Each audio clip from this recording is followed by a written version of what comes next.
Strictly anonymous रखना चाहती हूँ। आपके जो सवाल होंगे मैं एज एन अनोनिमस आंसर करूँगी। तीन लोग अभी तक तीनों की बॉडी प्राप्त हुई है ऑफिशियल के अकॉर्डिंग। आप क्या मानते हैं, क्या कारण रहा होगा, किसको जिम्मेदार मानते हैं आप? मैं जिम्मेदार, पहली बात तो प्राइमरी जिम्मेदार तो हमारी जो एमसीडी है, जो जिनकी देखरेख में ये सब चीजें नहीं होनी चाहिए थी, वो है। सेकंड, हम मेरे हिसाब से जो अक्यूज होने चाहिए वो हमारे जो कोचिंग इंस्टीट्यूट है वो उनके डायरेक्टर होने चाहिए, बिकॉज उनके नेतृत्व में ही जो बिल्डिंग है उसका इंफ्रास्ट्रक्चर पे प्रॉपर ध्यान नहीं जाया गया है। उसके वजह से I think the main culprit here is the MCD and the director who neglected the students' interests. ये कोई आई वुड से कि पहली बार हुआ, ऐसा कोई मुद्दा नहीं है जो आउट ऑफ द ब्लू हो गया और हम सब लोगों को मक्खियों ने काटा और हम सब रोड पे इकट्ठे हो गए। ये रीअकरिंग एक सिचुएशन है। दूसरा ये है कि एमसीडी हमारा रिपीटेड ऑफेंडर है। यहाँ पे सारे बेसमेंट में वॉशरूम चौक होता है, यानी सीवेज जो है वो बैक मारता है। सीवेज बैक मारने का मतलब है जितना भी सीवेज है वो बेसमेंट के वॉशरूम से बाहर आता है, यानी जो बच्चा अंदर है वो अंदर के पानी से भी फंस गया और बाहर से भी वो पानी से फंस गया। घटना को लेकर के एमसीडी कह रही है कि ये आपदा है, ये कहीं भी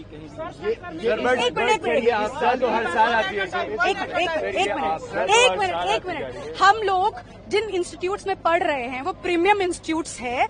यहाँ के डायरेक्टर्स ऑफ फैकल्टीज क्लेम करते हैं कि ये लोग पॉलिसी मेकर्स हैं और ये लोग जो है गवर्नेंस वगैरह के जो सब्जेक्ट्स हैं उनमें एक्सपर्टीज रखते हैं। तो क्या इन लोगों को नहीं पता था कि किस तरीके से human induced disasters can occur? क्या इनको ये नहीं पता था कि बिल्डिंग्स में फायर एग्जिट होना जरूरी है, फ्लड एग्जिट होना जरूरी है? आप लाखों की तादाद से बच्चों को यहाँ पर बुलाते हैं, उनसे फीस इकट्ठी करते हैं, उनके माँ बाप को झूठे आश्वासन देते हैं कि आपका बच्चा हमारी देखरेख में सुरक्षित रहेगा, और वो उसको करने, ये अपनी जो छोटी सी एक रिस्पॉन्सिबिलिटी इनकी जो बनती है, जो माँ बाप फी पे करके एक चीज एक्सपेक्ट करता है फैकल्टी से, और उसके अलावा मुझे नहीं लगता कि कोई भी पेरेंट और कोई चीज एक्सपेक्ट करता है कि हमारा बच्चा सुरक्षित रहे। यहाँ पे उनकी जान के साथ जानबूझ के खेला गया है, क्योंकि 3 दिन पहले जो इंसिडेंट हुआ है वो incident was enough to open the eyes of the administration. Everyone kept silence and everyone kept mum over it. Last year Mukherjee Nagar में फायर। आप लोग अभी प्रोटेस्ट कर रहे हो, क्या डिमांड है आपकी? खासकर दिल्ली गवर्नमेंट एक्टिव हुई है, दिल्ली गवर्नमेंट सुनिए हमारी बात। आपका सवाल मैं सॉरी बीच में इंटरप्ट करना चाहूंगी। आपको यहाँ पर समझने की ये जरूरत है कि हम यहाँ पे एस्पिरेंट्स हैं और हम कोई भी पॉलिटिकल मुद्दे एंडोर्स करने यहाँ पर नहीं आए हैं। तो यहाँ पर हमारे जो दोस्त हैं उनकी जाने गई है, तो यहाँ पे ये बहुत ही एक सेंसिटिव इशू है। यहाँ पे इसको हमको पॉलिटिसाइज नहीं करना है। यहाँ पे हम मीडिया से, हम पुलिस से, हर किसी से इस इशू पे सेंसिटाइज्ड जो है एक बिहेवियर एक्सपेक्ट कर रहे हैं, जो कि हमें अभी तक नजर नहीं आया है। प्रशासन चुप है, जो राव स्टडी सर्कल का डायरेक्टर है वो चुप है, और तो और उनकी सारी फ्रैटर्निटी चुप है। Resident welfare association old Rajendra Nagar का वो चुप है, बिजली विभाग चुप है, पानी विभाग चुप है, हर जगह से चुप्पी है। यहाँ पे सिर्फ और सिर्फ पॉलिटिशियंस ट्वीट कर रहे हैं और पॉलिटिशियंस आ रहे हैं। That is their responsibility to take care of the common citizen. हम उससे ज्यादा इस इशू के ऊपर पॉलिटिसाइज्ड कमेंट्स पास नहीं करना चाहते हैं। जो हमारे मुद्दे हैं, जो हमारी डिमांड्स है, they are restricted and limited to the administration, and we want the culprit who is Mr. Ved Gupta to come here, क्योंकि उनका यहाँ पे ना होना सिर्फ और सिर्फ ये चीज नहीं दिखाता है कि वो कितने चैन से इस इशू के ऊपर रिएक्ट कर रहे हैं, वरना अभी तक उनकी नींदें उड़ जानी चाहिए थी। यहाँ पे लाइनों से, तादाद से यहाँ पे सारे कोचिंग इंस्टीट्यूट्स के डायरेक्टर्स को प्रेजेंट होना चाहिए था। अब आप ये देखिए, हम सफर कर रहे बैठूंगी, मेरे माँ बाप ने मुझे कैसे यहाँ भेजा है वो उन्हें पता है, और उनका बच्चा घर पे रिजल्ट छोड़ो, घर पे वापस जिंदा ना जा पाए, इससे बड़ी शर्म की क्या बात है। ये एक फैक्ट्री है, इंक्यूबेशन फैक्ट्री है यूपीएससी की, और हमारी सिक्योरिटी और सेफ्टी का यहाँ पे कोई ध्यान नहीं रखा गया है। It is a very very shameless thing. I am We want the people from the government to show up and take the responsibility. Secretary को लेटर लिखा है कि 24 घंटे में इसको इन्वेस्टिगेट करे और रिपोर्ट सबमिट। 24 घंटा पता है आपको कितना होता है? उस 24 घंटे में 24 1000 से ज्यादा पैनिक अटैक्स उसके उन बच्चों के पेरेंट्स को आ रहे होंगे जो यहाँ पे दोस्त, सगे संबंधी, फ्लैटमेट्स, रूममेट्स जो है, जिनके रूममेट्स वापस नहीं आए हैं, उनके फोन कॉल्स नहीं लग रहे हैं, वो लोग जो स्लीपलेस नाइट्स के थ्रू जो जा रहे हैं, do you really think 24 hours is justified for them? यहाँ पे फॉरगेट अबाउट द रिपोर्ट, यहाँ पे हमको ऑफिशियल्स जो यहाँ पे पुलिस जो खड़ा है, हमारी जो आईएएस जो आए थे, हमारे आईपीएस जो यहाँ आए थे, वो हमको प्रॉपर बॉडी काउंट्स नहीं दे रहे हैं। इट हैज एवरी डिमांड है हमारी। सर 7 बजे से डेट मैंने पुलिस और 2 लोगों को इसमें हमने डिटेन किया है, पूछताछ कर रहे हैं। आप इससे सेटिस्फाइड नहीं है? नहीं, मैं मैं डिजास्टर वालों के साथ खुद खड़ा था। मैं बता रहा हूँ सर, मैं यहाँ पे खुद डिजास्टर वालों के साथ खड़ा था।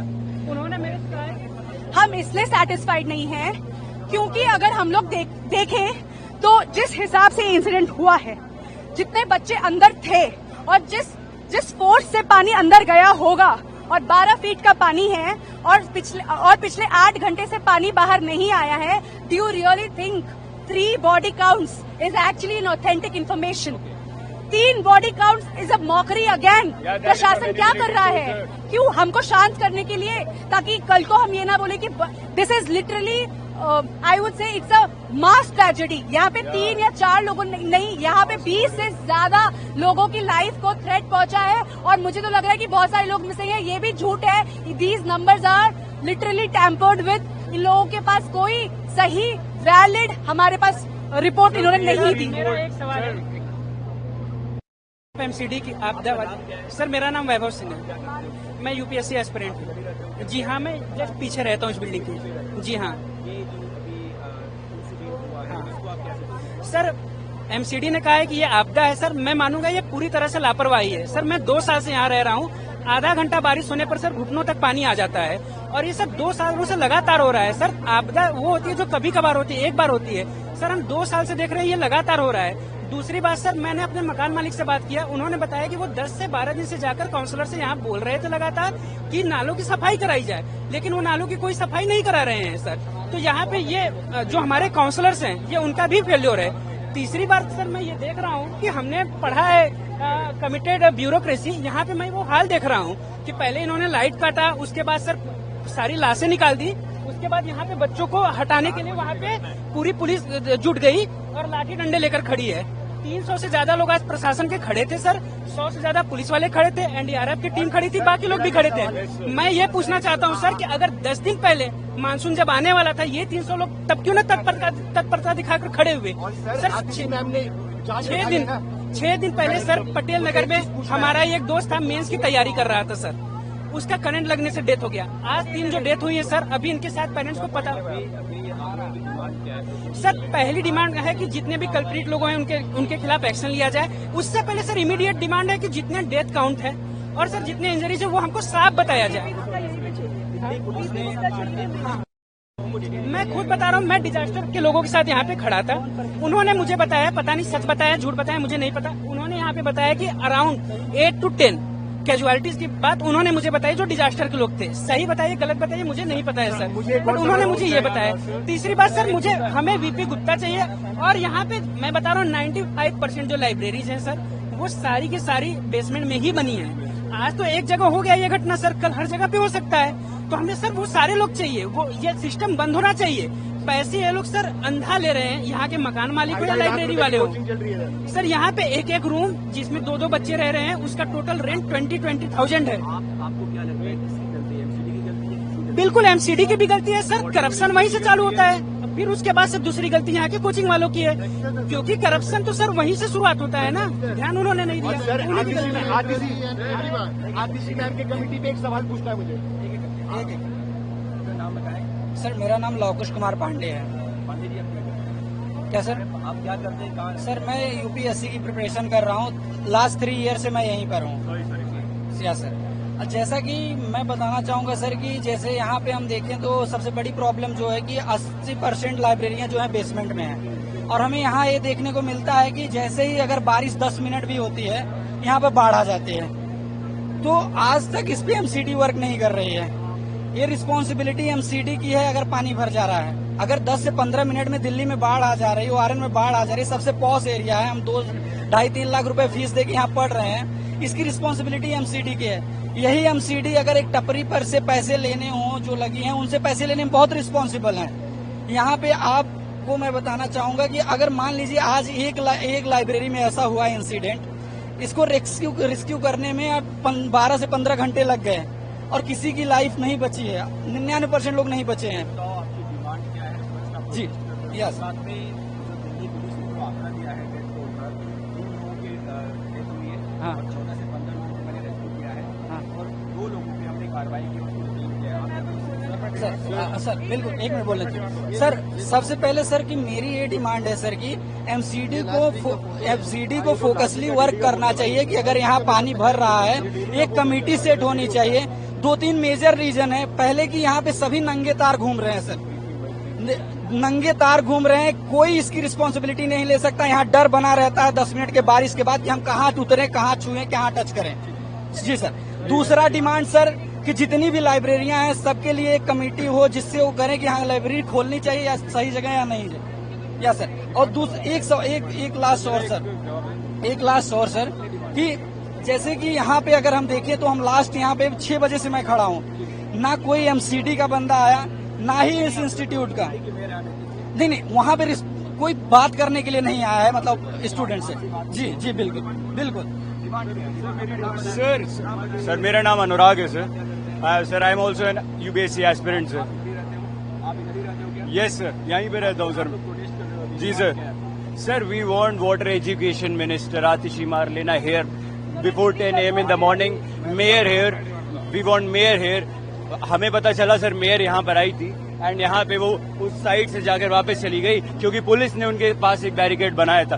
This is the information given to us by the police sir and off camera they have told us that 8 are declared dead. मैंने मेयर की 3 बारी बाइट की है। मेयर हमारे सामने थी, सबके सामने थी। मेयर यहाँ पे आई बाकायदा 2 से 3 घंटे को सर मेयर पापा आई सर। आप लोगों से बात नहीं हुई होगी बट मेयर यहाँ पे सर वही बात है ना मेरा दोस्त था, मैं भी 12 बजे निकला। Sir we are here for the question sir, we want our answers sir and here is no one to take the responsibility what has happened in there. Delhi minister Atishi ने बाकायदा एक लेटर लिखा है चीफ सेक्रेटरी को कि इसकी जांच हो 24 घंटे के अंदर। सर ये सरकार हर बार जब कोई त्रासदी होती है उस पर एक SIT बन जाती है और उसके बाद वो जांच होती ही रहती है sir. There is no one sir, there no one is भाई सर एक second sir, there is no one to take the responsibility here. We want someone from the government to come here and take the responsibility for the people, for all the students who have lost their lives here. और यहाँ पर sir वो एक tweet करने से या एक letter लिखने से अपने इसी कमरे में बैठ के सर क्या भविष्य लोगों का यहाँ पे सुधार रहे हैं सर। यहाँ पे वोट मांगने आते हैं तो घर तक आते हैं सर वोट मांगने आते हैं तो घर तक आते हैं और जब कोई त्रासदी होती है तो अपने घर में बैठ के लेटर लिखते हैं sir. How is it justified sir? बातें नहीं करेंगे। पहली बात श्रुति श्रेया, मैं 1 साल से यहाँ पे यूपीएससी का प्रेप कर रही हूँ, मैं विजन IAS में पढ़ती हूँ, ठीक है। पहला डिमांड हमें इस राउज IAS के डायरेक्टर जो भी है VP गुप्ता, वो हमें चाहिए, कल सुबह तक चाहिए।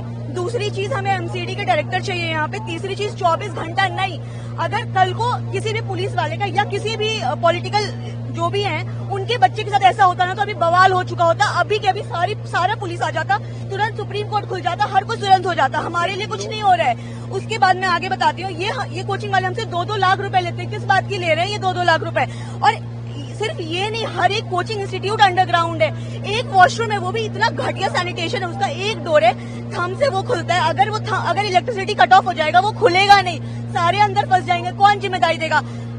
यहाँ बच्चे कुछ गलत नहीं कर रहे थे राउज IAS में बैठ के। अगर सुबह उनके पेरेंट्स पूछेंगे क्या हुआ, उनको क्या जवाब देंगे कि आपके बच्चों के पढ़ते पढ़ते मौत हो गई। Wow, what an answer. पढ़ते पढ़ते किसका मौत होता है?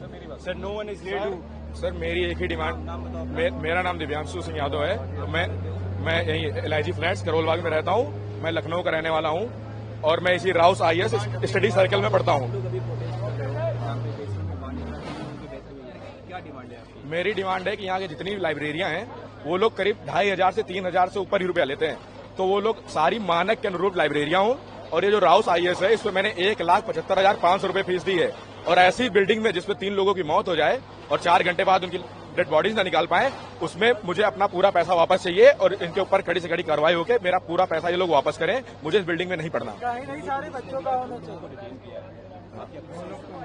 2 लोगों को डिटेन किया है, डीसीपी हर्षवर्धन सर ने यहाँ पे बताया है, लेकिन किसको डिटेन किया है ये कोई नहीं पता है। अब वो लाइब्रेरी के गार्ड को कर लिया है या किसको कर लिया है। मेरी डिमांड है कि यहाँ के डायरेक्टर, जो पर्सन रिस्पॉन्सिबल है, मेन पर्सन जिसके पास इस कोचिंग का पैसा जाता है, जो 1,75,500 हम लोग देते हैं, उनको डिटेन करना चाहिए और 24 घंटे के अंदर करना चाहिए।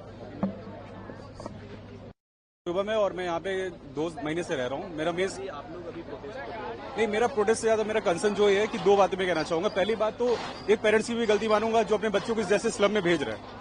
ये बहुत बड़ा कंसर्न है कि हम बच्चों की भी गलती, हम ऐसी जगह जाके बैठ रहे हैं, उसको हम समझ नहीं पा रहे कि हम यहाँ पे बैठने के काबिल है या फिर कैसी जगह है। आप अपने घर में कभी बेसमेंट बैठते नहीं बैठते, यहाँ पे आप क्यों बैठ रहे हैं? दिल्ली है, यहाँ पे आपको क्या मिल रहा है? कुछ नहीं मिल रहा है आपको। ये सब कहने की बात की चोचलेबाजी। कोचिंग जितने यहाँ पे इंस्टीट्यूट है वो बच्चों को बेवकूफ बना रहे हैं, दैट्स इट।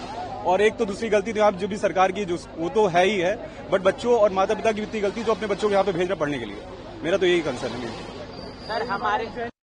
मेरा कंसर्न ये है कि सर अगर आप ये बिल्डिंग देखोगे, ये जो तीनों नई बिल्डिंग है, ये 1 साल पहले बने हैं। अगर ये 1 साल पहले बने हैं तो इतने लापरवाही से कैसे बने? क्योंकि दिल्ली में आज पहली बार नहीं है कि इतना भारी बारिश आता है। ये 10, 20, 30 साल से हो रहा है। अगर ये 30 साल से हो रहा है तो मैं ये एमसीडी पे सवाल उठाना चाहता हूँ कि उन्होंने इनका परमिशन कैसे दे दिया इतना बनाने का बेसमेंट। और अगर राउस आईएएस बना रहे हैं या कोई भी कोचिंग इंस्टीट्यूट बना रहे हैं तो वो ये चीज देख नहीं पा रहे कि बच्चे हैं वहां बारिश के टाइम पे अगर भर जाएगा।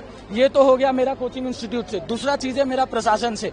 8 घंटे से ज्यादा, 12 घंटे से ज्यादा हो रहा है। ये सिर्फ बच्चों को टाल रहे हैं कि आप मंडे को आइए, आप ट्यूसडे को आइए। ये हमको सिर्फ 3 बच्चे बोले हैं कि अभी तक सिर्फ 3 बच्चे लोग का देहांत हुआ है, जबकि ये लाइब्रेरी में एनी टाइम, पीक टाइम या आप लो टाइम पे भी बोलो 30 से 40 बच्चे पढ़े रहते हैं, क्योंकि अभी मेंस का भी टाइम है तो बच्चे वहां टेस्ट सीरीज देते हैं। ये सिर्फ 3 बच्चे बोल रहे हैं। ये अब आगे पता चलेगा अगर 4 बच्चे आ रहे तो क्या पुलिस ऑफिसर अपना इस्तीफा देंगे गलत जवाब देने के लिए? क्योंकि ऑन द रिकॉर्ड वो बोले हैं। मैं बोलता हूं कि कोई अलग ऑफिसर नहीं आया है। ऑफिसर वो है जिनको कोई अथॉरिटी लेने का है ही नहीं। वो बस टाल रहे हैं कि आप सुबह आइए, कल आइए। अगर उनके पास अथॉरिटी नहीं है तो हम उनसे बात नहीं करेंगे। सर यहाँ पे एक कोचिंग संस्थान के बेसमेंट में पानी पड़ा, बरसात हुई और 3 लोगों की डेथ हुई है। 3 बच्चे जो अंदर पढ़ रहे थे लाइब्रेरी के अंदर, उनकी डेथ हुई है। 12 से 15 बच्चे रेस्क्यू किए गए हैं और 2 लोग अभी तक डिटेन किए गए इस मामले में। आप कैसे देख रहे हैं? सर, मैं ये देख रहा हूँ कि यहाँ पर कोचिंग माफियाओं के धंधे ने आज 3 मासूमों की जान ले ली। ये तो लीगल फैक्ट है। अभी इलीगल फैक्ट आना पता नहीं क्या है। दूसरी चीज ये है कि ये बेसमेंट के भी नीचे B2 में जो है लाइब्रेरी को संचालित किया जा रहा था। इसमें 3 लोग जिम्मेदार हैं। सबसे पहले तो ऑनर वेद गुप्ता, इसको तुरंत पकड़ो और इसको फांसी की सजा दो। दूसरा इसमें जिम्मेदार है दिल्ली सरकार और उसकी मंत्री आतिशी मंडेला। और तीसरा इसमें जिम्मेदार है एमसीडी, क्योंकि एमसीडी ने जो परमिशन दी थी वो बेसमेंट प्लस 4 की दी थी, बट बेसमेंट के नीचे भी एक बेसमेंट बनी थी। 4 दिन पहले आपने देखा पटेल नगर में एक बच्चा नीलेश, वो पानी के गड्ढे से बचने के लिए लोहे के गेट को पकड़ता और उसमें करंट था। क्या दिल्ली में ये यूपीएससी के जो जवान बच्चे हैं, इनकी मौत की कोई कीमत नहीं है? कब तक ये यूं ही मरते रहेंगे? कब तक ये यूं ही अपनी जान देते रहेंगे? आतिशी जी आप कहां पे हैं? दुर्गेश पाठक आप कहां पे हैं? स्थानीय प्रशासन बार बार आपको लिख रहा था कि यहाँ पानी भरता है, लोगों को तकलीफ होती है। मैं एक सामाजिक कार्यकर्ता होने के नाते इनके साथ खड़ा हुआ हूं और मेरा प्रशासन से यही अनुरोध है कि कोचिंग माफियाओं को बंद कराया जाए। एमसीडी के जो कर्मचारी पैसा लेके ये 4-4 फ्लोर बनवा रहे हैं, इलीगल कोचिंग चलवा रहे हैं। बेसमेंट में 2 एग्जिट होने चाहिए, सिंगल एग्जिट था। 30 बच्चे अंदर थे। बस मैं यही कहूंगा मीडिया के माध्यम से कि इन बच्चों के साथ हम खड़े हैं, पर इनके साथ न्याय हो। एक एक जिंदगी की कीमत है। और